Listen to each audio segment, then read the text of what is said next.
സംന്യാസാശ്രമധർമ്മവിധാത്രീം ബ്രഹ്മജ്ഞാനസുധാരസദാത്രീം സദ്ഗുരുരൂപധരാം സർവജ്ഞാം അമൃതാനന്ദമയീം പ്രണമാമി. സ്ഥാപകായ ച ധർമ്മസ്യ സർവധർമ്മസ്വരൂപിണേ അവതാരവരിഷ്ഠായ രാമകൃഷ്ണായ തേ നമഃ. മൂകം കരോതി വാചാലം പങ്കും ലംഘയതി ഗിരിം യത്കൃപാതമഹം വന്ദേ പരമാനന്ദമാധവം. ശ്രുതിസ്മൃതിപുരാണാനാമാലയം കരുണാലയം നമാമി ഭഗവത്പാദശങ്കരം ലോകശങ്കരം. ജയ ജയ ശങ്കര ഹര ഹര ശങ്കര, ജയ ജയ ശങ്കര ഹര ഹര ശങ്കര, ജയ ജയ ശങ്കര ഹര ഹര ശങ്കര. ഇന്നലെ നമുക്ക് കാര്യമായിട്ട് ഞാൻ മുമ്പ് പറഞ്ഞ കാര്യം, അതായത് പ്രാണായാമത്തെപ്പറ്റി പറയാൻ സാധിച്ചില്ല. അപ്പോൾ പലർക്കും അതിൽ പരിഭവമുണ്ട്. എന്തുകൊണ്ട് നിങ്ങൾ പ്രാണായാമത്തെപ്പറ്റി പറയാമെന്ന് പറഞ്ഞിട്ട് ഉണ്ടായിരുന്നത് എന്താണ് എന്നൊക്കെ എന്നോട് പലരും പേഴ്സണലായിട്ട് മെസ്സേജ് അയച്ച് ചോദിച്ചിട്ടുണ്ട്. അപ്പോൾ ഇന്ന് പറയാൻ പോകുന്ന വിഷയം വളരെ ജാഗ്രതയോടെ കേൾക്കണം. അതായത് ആളുകളുടെ ചിന്താഗതി ഹിന്ദുമതം എന്ന് പറയുമ്പോൾ ഉടനെ ഒന്നല്ലെങ്കിൽ വൈദികമായ സംഗതികളെന്ന് ചിന്തിക്കും, അല്ലെങ്കിൽ യോഗയാണെന്ന് ചിന്തിക്കും. World over there is a conception that Hinduism means yoga. അപ്പോൾ അധികം ഹിന്ദു ഗുരുക്കന്മാരായി വിദേശത്ത് അറിയപ്പെടുന്ന പലരും യോഗയുടെ പ്രചാരകന്മാരാണ്. അപ്പോൾ യോഗ എന്ന ശബ്ദം അല്ല, യോഗം എന്ന ശബ്ദമാണ് ശരി. യോഗമാണ് ശരിയായ ശബ്ദം. യോഗ എന്നതൊരു ആംഗലേയവൽക്കരിക്കപ്പെട്ട ശബ്ദമാണ്. അപ്പോൾ ഈ യോഗം ആണ് ഹിന്ദുധർമ്മം എന്ന് ചിന്തിക്കുന്ന വലിയൊരു വിഭാഗം ആളുകൾ വിദേശത്തും സ്വദേശത്തുമുണ്ട്. തീർച്ചയായിട്ടും യോഗം ഹൈന്ദവമാണ്, ഹിന്ദുക്കളുടെ സംഭാവനയാണ് യോഗം. പക്ഷേ ഹിന്ദുധർമ്മം എന്നത് യോഗത്തിൽ ഒതുങ്ങുന്നതല്ല. അപ്പോൾ കഴിഞ്ഞ ദിവസം ഞാൻ പറഞ്ഞിരുന്നു, നന്നായി ധ്യാനിക്കുന്നതിന്, നാമം ജപിക്കുന്നതിന്, തന്ത്രത്തിൽ ധ്യാനം എന്ന് പറഞ്ഞാൽ ഇഷ്ടദേവതയുടെ അവിഛിന്നമായ സ്മരണമാണ്.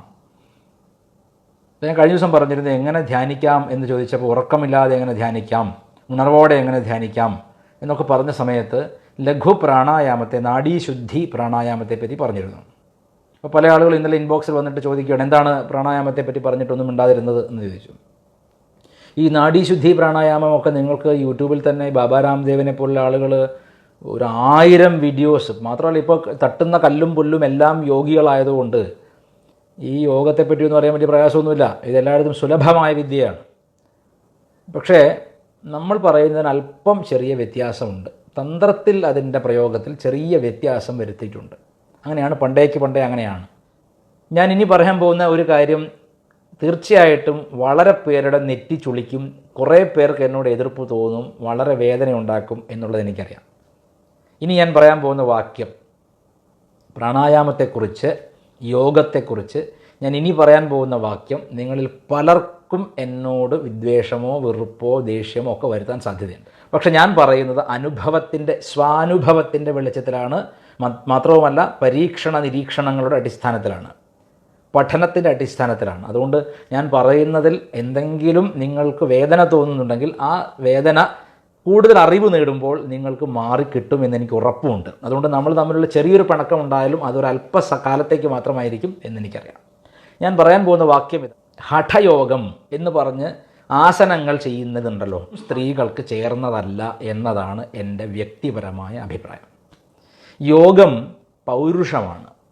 യോഗം പുരുഷനിൽ ടെസ്റ്റ് ചെയ്യപ്പെട്ടിട്ടുള്ളതാണ്. ഇപ്പോൾ കണ്ട നാട്ടിൽ നടക്കുന്ന യോഗ ക്ലാസ്സുകൾ മുഴുവൻ സ്ത്രീകളെ കൊണ്ട് നിറഞ്ഞിരിക്കുകയാണ്. അതുകൊണ്ട് തന്നെ പുരുഷ സ്വഭാവികളായ സ്ത്രീകളുടെ എണ്ണവും കൂടുന്നുണ്ടോ എന്ന് നമ്മൾ ചിന്തിക്കണം. ഹഠയോഗം ശാരീരികമായ എക്സസൈസ് പോലെ ചെയ്യുകയും കഠിനങ്ങളായ പ്രാണായാമ സമ്പ്രദായങ്ങളെ പിന്തുടരുകയും ചെയ്യുന്ന സ്ത്രീകൾ സ്വയം ചിന്തിക്കണം, എൻ്റെ സ്വഭാവത്തിൽ എന്തുതരം ഗുണമാണ് കൂടി വരുന്നത്? എന്നിലെ സ്ത്രൈണതയാണോ കൂടുന്നത്, അതോ എന്നിലൊരു തരം പൗരുഷമാണോ കൂടുന്നത് എന്ന് സ്വയം ചിന്തിക്കണം. ഇത് ഞാൻ നിങ്ങളുടെ സ്വതന്ത്രമായ ചിന്തയ്ക്ക് വിടുകയാണ്. നിങ്ങളിൽ പലർക്കും എന്നോട് ദേഷ്യം തോന്നാം, പക്ഷേ അത് അറിവ് കൂടി വരുമ്പോൾ, അല്ലെങ്കിൽ നിങ്ങൾ കൂടുതൽ ഇതേപ്പറ്റി പഠിക്കുമ്പോൾ ഇതിൻ്റെ വ്യക്തത കൈവരും.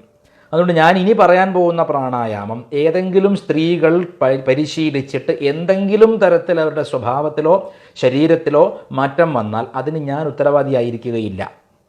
ആദ്യമേ പറയാം, സ്ത്രീകൾ നാമം ജപിച്ചാൽ മതി, സ്ത്രീകൾക്ക് ആനന്ദ നൃത്തം ചെയ്യാം, ഭജന പാടാം, സ്ത്രീകൾക്ക് ഉറച്ച് സഹസ്രനാമം ജപിക്കാം, എന്തും ചെയ്യാം. പക്ഷേ യോഗം എന്നത് ഇന്നത്തെ കാലത്ത് അറിയപ്പെടുന്ന രീതിയിൽ യോഗത്തിൻ്റെ സൂത്രം, യോഗത്തിൻ്റെ തത്വശാസ്ത്രമല്ല പറയുന്നത്, യോഗത്തിൻ്റെ സിദ്ധാന്തമല്ല, ദർശനമല്ല പറയുക. യോഗ ദർശനം എല്ലാവർക്കും ഉള്ളതാണ്. പക്ഷേ ഇന്ന് കാണപ്പെടുന്ന ഹഠയോഗം, ഫിസിക്കലി ചെയ്യുന്ന എക്സസൈസുകൾ, അതൊന്നും ആ തരത്തിലുള്ള എക്സസൈസുകൾ സ്ത്രീകൾക്കുള്ളതല്ല എന്നാണ് എൻ്റെ ദൃഢമായ അഭിപ്രായം. ഇത് ഞാൻ രേഖപ്പെടുത്തുകയാണ്. ഇനി ഞാൻ ജപിക്കാനിരിക്കുന്നതിന് മുൻപ് ചെയ്യപ്പെടേണ്ടുന്ന ലഘുവായ നാഡീശുദ്ധി പ്രാണായാമം പറയാം.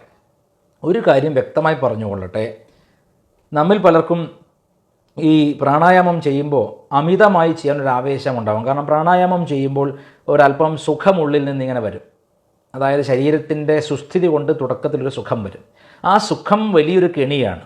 ആ കെണി കാരണം ആളുകൾ ഇത് ഓവർഡൂ ചെയ്തിട്ട്, അമിതമായി ചെയ്തിട്ട് അവരുടെ ദഹന പ്രക്രിയ, പചന പ്രക്രിയ തകർന്നു പോകുന്നതായി പലപ്പോഴും കണ്ടിട്ടുണ്ട്. ഇപ്പോൾ ഉദാഹരണം പറഞ്ഞാൽ, ഇപ്പോൾ ഞാൻ ഇന്നലെ പറഞ്ഞു ആയുസ് എന്ന് പറയുന്നത് എന്താണ് എന്ന് ഞാൻ പറഞ്ഞു. ശരീരം, ഇന്ദ്രിയങ്ങൾ, മനസ്സ്, ആത്മാവ് എന്നിങ്ങനെ സംഘാതമായി ചേർന്ന് സംയോഗം ചെയ്യുന്നത് ആയുസ്സാണ്. ധാരി ആയുസ്സാണ്, ജീവിതമായുസ്സാണ്, നിത്യകമാണ് ആയുസ്, അനുബന്ധമാണ് ആയുസ് എന്ന് പറഞ്ഞു. ഇതിൽ അവസാനം പറഞ്ഞ അനുബന്ധം എന്ന് പറയുന്നത് തുടർച്ചയാണ്, ലൈഫിൻ്റെ തുടർച്ചയാണ്. എന്തൊക്കെ അപജയം വന്നാലും വീണ്ടും ശരീരം സ്വയം തന്നെ മരുന്നിൻ്റെയും മന്ത്രത്തിൻ്റെയും സഹായത്തോടു കൂടി അതിൻ്റെ സുസ്ഥിതി വീണ്ടെടുക്കുകയും ജീവിതയാത്ര തുടരുകയും ചെയ്യുന്നത് ആയുസ്സാണ്. ആ അനുബന്ധം എന്നതിന് പലപ്പോഴും ഈ തെറ്റായ രീതിയിലുള്ള പ്രാണായാമം വലിയ വിഘാതം സൃഷ്ടിക്കാറുണ്ട്. എനിക്ക് തോന്നുന്നു ഒരു മരുന്ന് മാറിക്കഴിച്ചിട്ടുണ്ടാവുന്ന അതേ അപകടം തന്നെ പ്രാണായാമം ഓവർഡൂ ചെയ്താലും ഉണ്ടാവും എന്ന വേർഡ് ഓഫ് കോഷൻ ഞാൻ പറയുകയാണ്. എൻ്റെ സുഹൃത്തുക്കളിൽ ഒരാൾ മുമ്പ് എന്നോട് പറഞ്ഞത്, വളരെ കാലം മുമ്പ്, എനിക്ക് തോന്നുന്നു ഒരുപാട് വർഷം മുമ്പ്, എൻ്റെ കുട്ടിക്കാലത്ത് എന്നോട് പറഞ്ഞൊരു കാര്യം എനിക്ക് ഓർമ്മയുണ്ട്. അദ്ദേഹം ഈ ശ്രീമദ് വിവേകാനന്ദ സ്വാമികളുടെ വലിയൊരു ആരാധകനാണ്. അദ്ദേഹം വിവേകാനന്ദ സ്വാമികളുടെ രാജയോഗം എന്ന പ്രസംഗങ്ങൾ ക്രോഡീകരിച്ചിട്ടൊരു പുസ്തകമായിട്ട് രാമകൃഷ്ണ മഠം പ്രസിദ്ധീകരിക്കുന്നുണ്ട്. അത് വായിച്ചിട്ട് അദ്ദേഹം വളരെയധികം ഇൻസ്പയർഡായിട്ട് രാജയോഗം വായിച്ചിട്ട് അതിൽ പറഞ്ഞിരിക്കുന്ന ചില പ്രാണായാമ വിശേഷങ്ങളുണ്ട് സ്വാമിജി പറയുന്നത്. അത് സ്വയം പരിശീലിക്കാൻ തുടങ്ങി. പരിശീലിച്ചിട്ട് പലപ്പോഴും ഇദ്ദേഹത്തിന് പൊതു സമൂഹത്തിൽ നിൽക്കുമ്പോൾ പോലും ശരീരത്തിനകത്ത് ഈ പ്രാണൻ്റെ ചാട്ടം ഈ വലിയ ഒലക്ക കൊണ്ട് ഇടിക്കുന്ന പോലെ അനുഭവപ്പെടുകയും അദ്ദേഹത്തിന് പൊതുസമൂഹത്തിൽ ഇടപെടാൻ പറ്റാത്ത രീതിയിൽ ശാരീരികമായ വ്യഥകൾ, മാനസികമായ വ്യഥകൾ പിന്നീട് വരികയും, തുടക്കത്തിൽ വലിയ ആനന്ദമായിരുന്നു.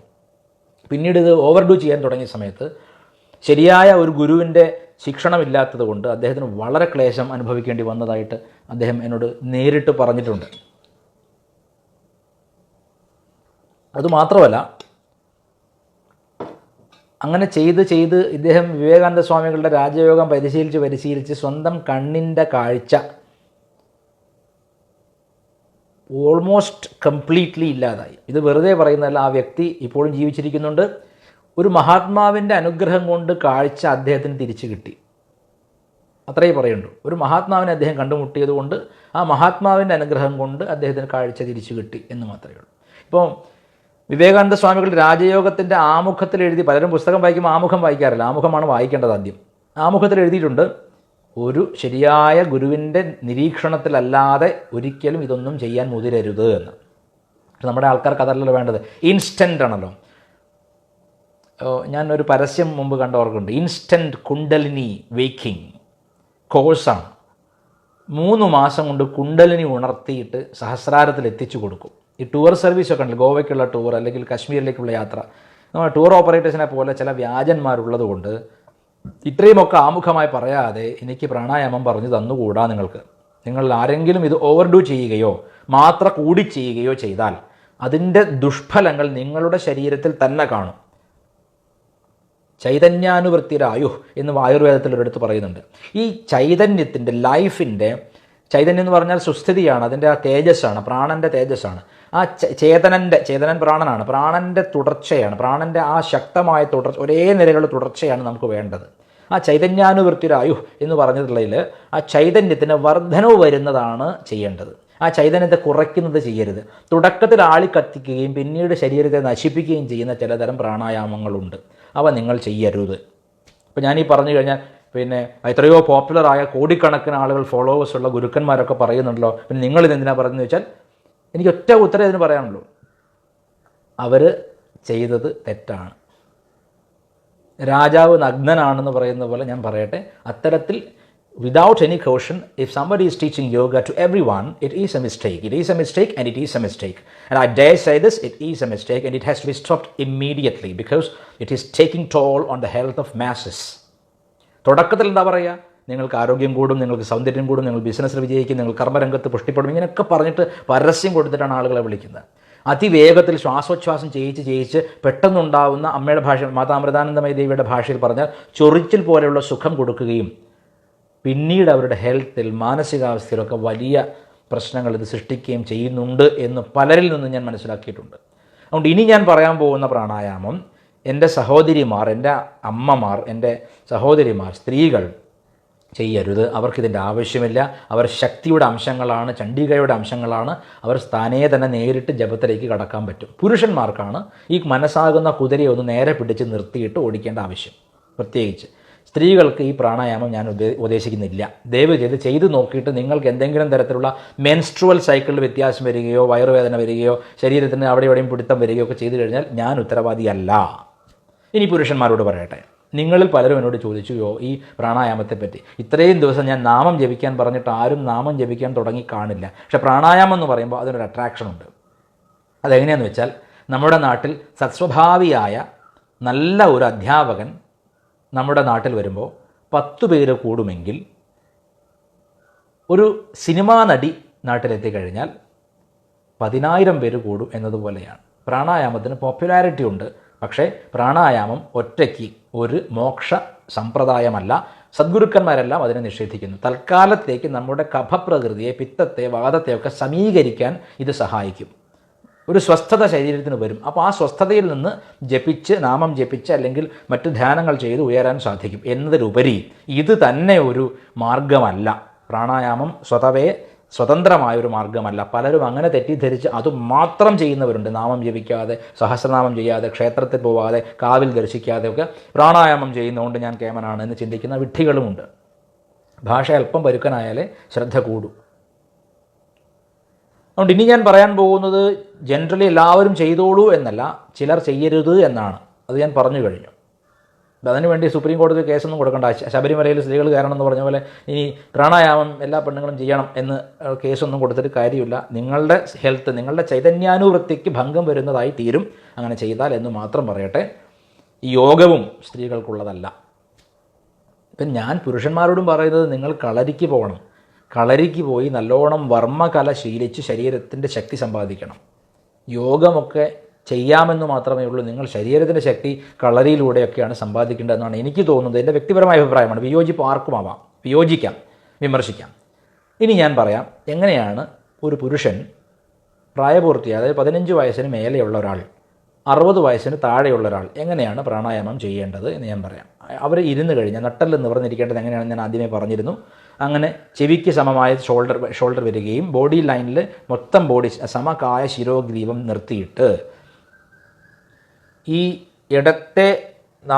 മോതിര വിരൽ കൊണ്ട് ഇടത്തെ നാസാദ്വാരവും തള്ളവിരൽ കൊണ്ട് വലത്തെ നാസാദ്വാരവും അടയ്ക്കുന്ന രീതിയിലാണ് വെക്കേണ്ടത്. വെച്ചിട്ട് ഇടത്തെ നാസാദ്വാരത്തിലൂടെ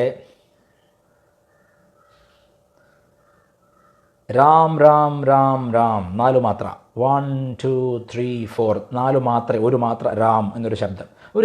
എന്ത് ശബ്ദം ഉപയോഗിക്കാം, ഞാനൊരു ശബ്ദം അങ്ങോട്ട് പറയുകയാണ്, അത്രയേ ഉള്ളൂ. ഞങ്ങളൊക്കെ ചെയ്യുന്ന ഒരു ശബ്ദം രാം രാം രാം രാം 4 മാത്രയാണ്. ഇടത്തെ നാസാദ്വാരത്തിലൂടെ 4 മാത്ര ശ്വാസം അകത്തേക്ക് എടുക്കുക. അപ്പോൾ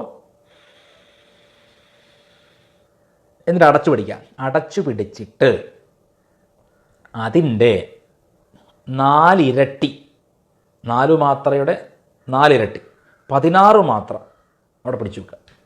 അപ്പോൾ നട്ടെല്ല് നിവർന്നിരിക്കുക.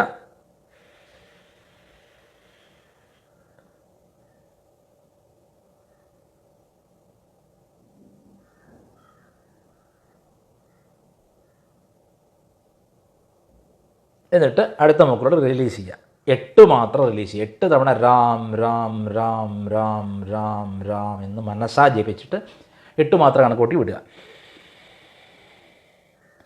അപ്പോൾ അകത്തേക്ക് എടുക്കുന്നതിൻ്റെ 4 ഇരട്ടി ഹോൾഡ് ചെയ്യുക,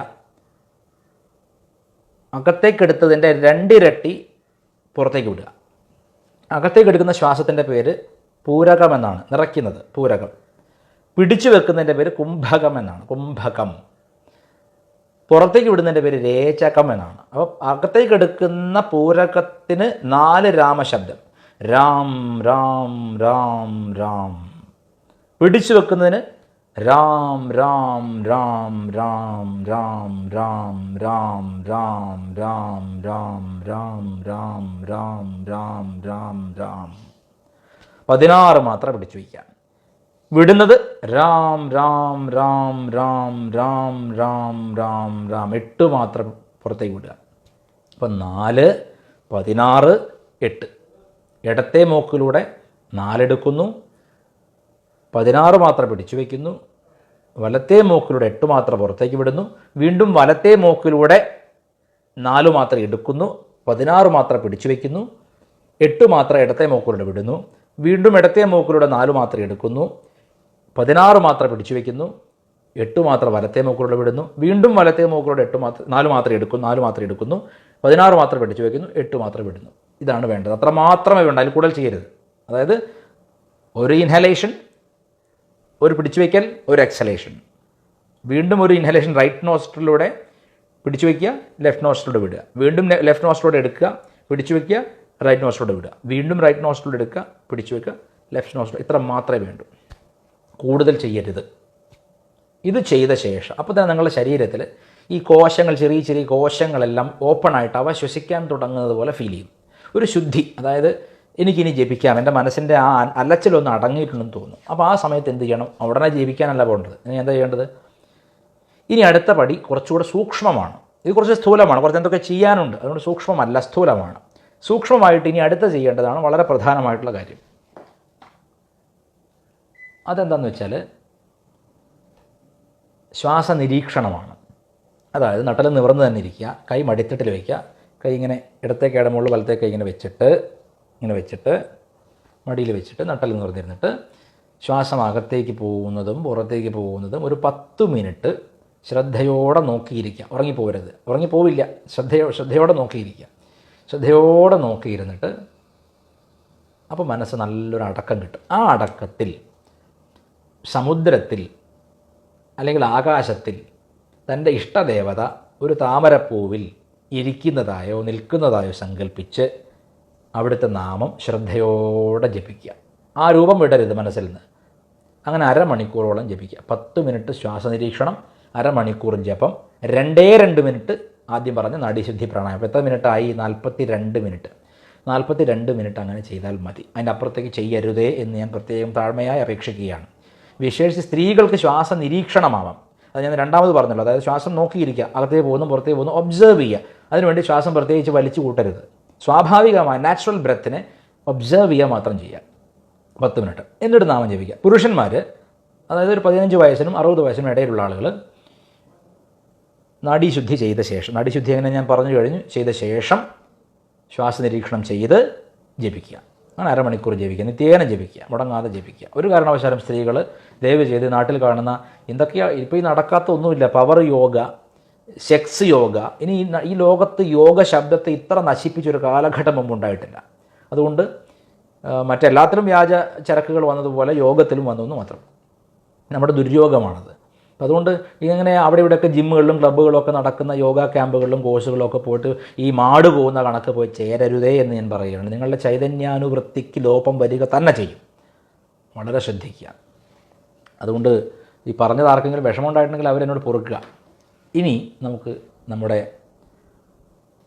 ഇന്നത്തെ ശ്ലോകം നോക്കാം. ഇത് വളരെ രസകരമായ ശ്ലോകമാണ്. അതായത് ശരീരത്തിൻ്റെ സർവ്വ ഇന്ദ്രിയങ്ങൾ എന്തായാലും പുറത്തേക്ക് പോകും. ഇന്ദ്രിയങ്ങൾക്ക് എപ്പോഴും പുറത്തേക്ക് പോയിട്ട് അതൊക്കെ ഓരോന്നും രുചിച്ച് നോക്കുന്ന ഈച്ചയെ പോലെയാണ് മനസ്സ്. ആ മനസ്സ് അല്ലെങ്കിൽ ആ ഇന്ദ്രിയങ്ങളെ നമുക്ക് എങ്ങനെ അടക്കാം എന്നാണ് പറയുന്നത്. ജിഹ്വേ കീർത്തയ കേശവം മുരരിപും ചേതോ ഭജ ശ്രീധരം പാണിദ്വന്ദ്വ സമർച്ചയാച്യുത കഥാ ശ്രോത്രദ്വയ ത്വം ശൃണു കൃഷ്ണം ലോകയ ലോചനദ്വയ ഹരേർ ഗച്ഛാഘ്രിയുഗ്മാലയം ജിഘ്രഘ്രാണ മുകുന്ദ പാദതുളസീം മൂർധൻ മൂർധൻ നമാധോക്ഷജം, അധോക്ഷജനെ നമിച്ചാലും. എന്താണ് പറയുന്നത്? അല്ലയോ നാവേ, നീ കേശവനെ കീർത്തിച്ചാലും. നാവ് എന്തിനാണ്? ഭഗവാന്റെ നാമം കീർത്തിക്കാനാണ്. വെറുതെ രുചിച്ച ആഹാരം കഴിച്ച് ചാപ്പാടടിച്ചിരിക്കാൻ മാത്രമല്ല, നല്ലവണ്ണം നാമം ജപിക്കാനാണ് നാവ്. മനസ്സേ, നീ മുരാരിയെ സദാ പൂജിച്ചാലും ഭജിച്ചാലും. അല്ലയോ കൈകളെ, ഭഗവാൻ വിഷ്ണുവിനെ കൈകൾ കൊണ്ട് പൂജിച്ചാലും. അല്ലയോ ചെവികളെ, നിങ്ങൾ ഭഗവാന്റെ മഹിമ നിറഞ്ഞ കഥകളെ കേട്ടാലും. അല്ലയോ കണ്ണുകളെ, ശ്രീകൃഷ്ണ ഭഗവാനെ തന്നെ നോക്കിയിരുന്നാലോ. അതാണ് ഞാൻ നേരത്തെ പറഞ്ഞത്. പ്രാണായാമം, ലഘുപ്രാണായാമം ചെയ്ത ശേഷം നിങ്ങൾ ഭഗവാന്റെ ദിവ്യരൂപത്തെ ധ്യാനിക്കണമെന്നുള്ളത് പറയാൻ കാരണം, നമുക്കറിയാം നമ്മുടെ ഹിന്ദു സമൂഹത്തിൽ നിന്ന് ഒത്തിരി ധ്യാനങ്ങൾ ഇതുപോലെ ഇതര സമൂഹങ്ങൾ കോപ്പി അടിച്ചിട്ടുണ്ട്. അങ്ങനെയാണ് പലപ്പോഴും ഈ അഗ്നി അഭിഷേകം അല്ലെങ്കിൽ അത്തരത്തിൽ ധ്യാനം എന്ന പദമൊക്കെ കോപ്പി അടിക്കപ്പെട്ടിട്ടുണ്ട്. അപ്പോൾ ഇല്ലാത്തവർ കൊണ്ടുപോകട്ടെ എന്നല്ലാതെ അതിനപ്പുറത്തേക്ക് വരുന്നതിന് പറയാനില്ല. ശരി, ഏതായാലും അല്ലയോ പാദങ്ങളെ, ഭഗവാൻ വിഷ്ണുവിൻ്റെ ക്ഷേത്രത്തിലേക്ക് പോയാൽ, അതാ പറയണത്, ഗച്ഛാംഗ്രി യുഗ്മാലയം, ഭഗവാന്റെ പാദപത്മങ്ങളെ പൂജിക്കുന്ന ഭഗവാന്റെ ക്ഷേത്രത്തിലേക്ക് നടന്നു പോയാലും നിത്യേന എന്തായാലും ക്ഷേത്ര ദർശനം നടത്തുന്നത് അത്യുത്തമമാണ്. പിന്നെയോ മൂക്കിനോട് പറയണം, അല്ലയോ നാസികയെ, നീ ഭഗവാന്റെ പാദാരവിന്ദങ്ങളിൽ അർച്ചിച്ചിട്ടുള്ള തുളസിപ്പൂവിൻ്റെ മണം കൊണ്ട് ആനന്ദിച്ചാലും എന്നാണ്. പൂജിച്ച പുഷ്പത്തിൻ്റെ ആ മണം കൊണ്ട് ആനന്ദിച്ചാലും ലോകത്തിൻ്റെ മറ്റ് സംസാര ചക്രത്തിൻ്റെ സുഖങ്ങൾ അനുഭവിക്കാതിരുന്നാലും എന്ന് പറയുകയാണ്. അടുത്ത മന്ത്രം ഏകദേശം ഇതുപോലെയാണ്, പക്ഷേ അത് ആയുസ്സിനെ സംബന്ധിച്ചതാണ്. ഹേ ലോകാ ശൃണുത പ്രസൂതി മരണവ്യാധേ ചികിത്സാമിമാം.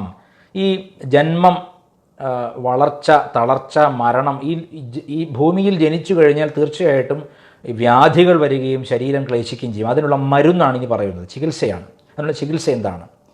യോഗജ്ഞ സമുദാഹരന്തി മുനയോ യാം യാജ്ഞവൽക്യാദയ. യാജ്ഞവൽക്കനെ പോലെയുള്ള യോഗജ്ഞരായിട്ടുള്ള മുനിമാർ പറഞ്ഞത് എന്താണ്?